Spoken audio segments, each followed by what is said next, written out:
Happy Teacher Appreciation Week! To celebrate, we bring you 5 real stories showing the meaningful impact educators make every single day. Thank you to teachers everywhere for all that you do.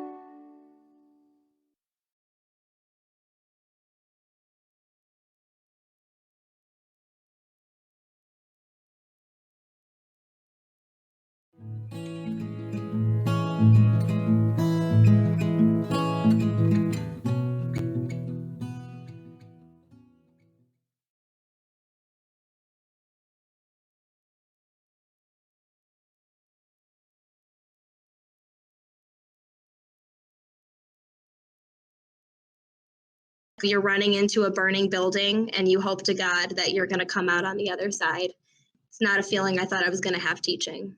I had a student and he's like, I'm so sorry. Normally I'm a really good student. I can't. I'm really trying.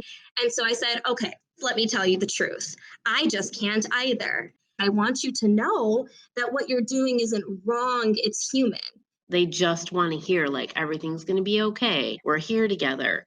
And they need that in human being form. I miss those human interactions a lot. I remember times where I was like bawling tears.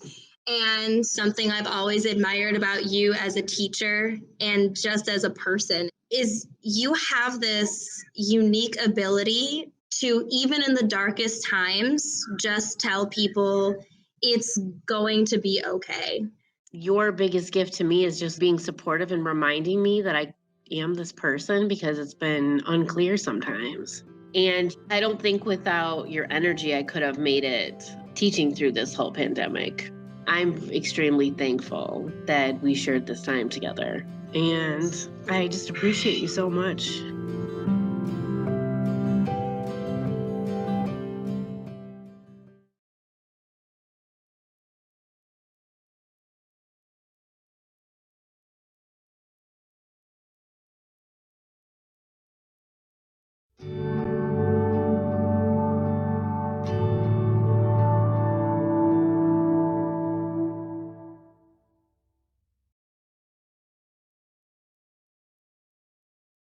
I had just lost my sight, and as if being blind didn't make me stick out enough, I was like, I don't want some lady following me around everywhere. I'm trying to make friends, not lose them. Yeah, But by the end of the year, we started to click. Cole, you were easy.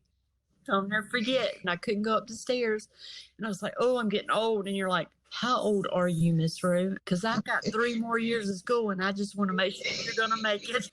If this were to be our last conversation, is there anything you would want to say to me?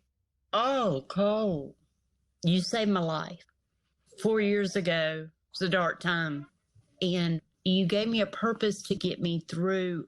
There were so many times that things were so bad, and you would put your hand over my wrist, and you were like, Miss Rue, it's going to be okay.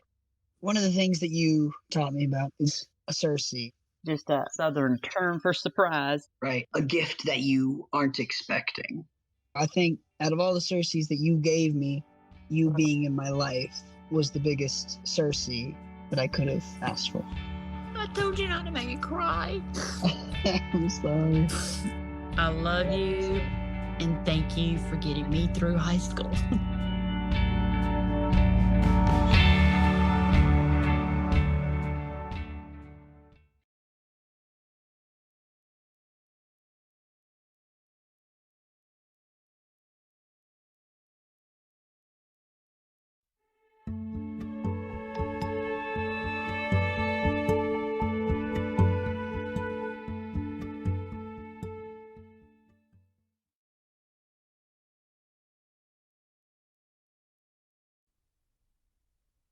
I think it started when we went running.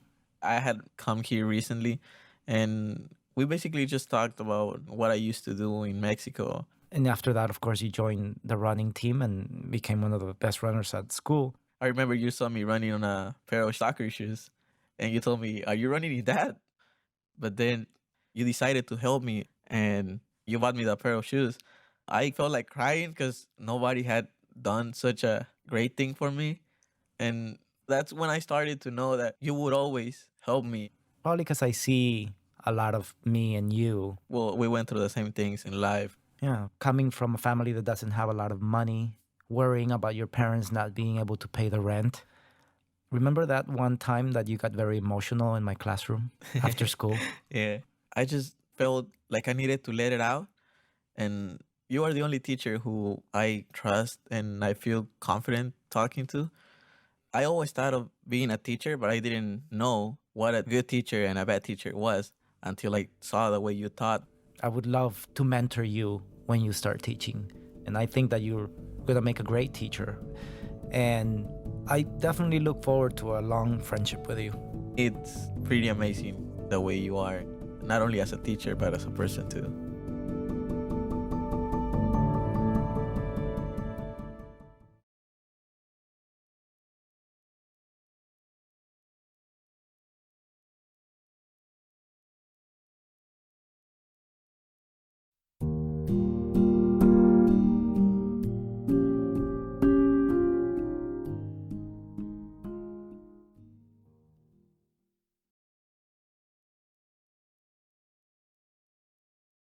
I was a little boy with very different tendencies than other little boys. I like to play with the girls. I remember a time when I was playing with dolls, about 6 years old, and my mother saw me, and she talked to my father about it when my father got home, and then he said, "Boys don't play with dolls." So, what was elementary school like for you? I remember you leading us in music. And I remember that one concert where we sang the music, Free to Be You and Me. Right. I sang the little boy part in William's doll.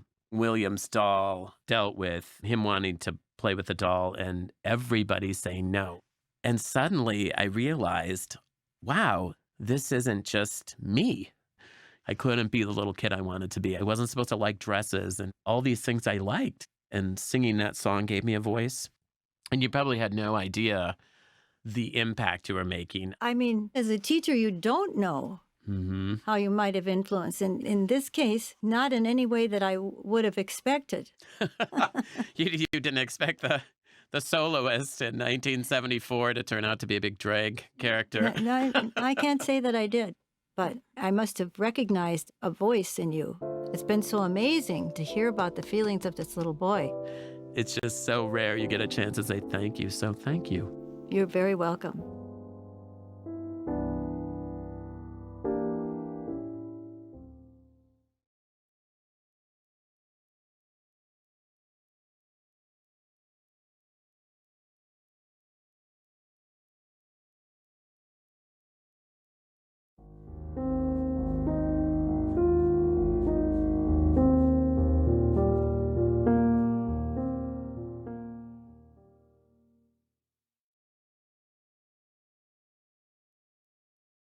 I don't remember a day a teacher did not tell me that I didn't belong.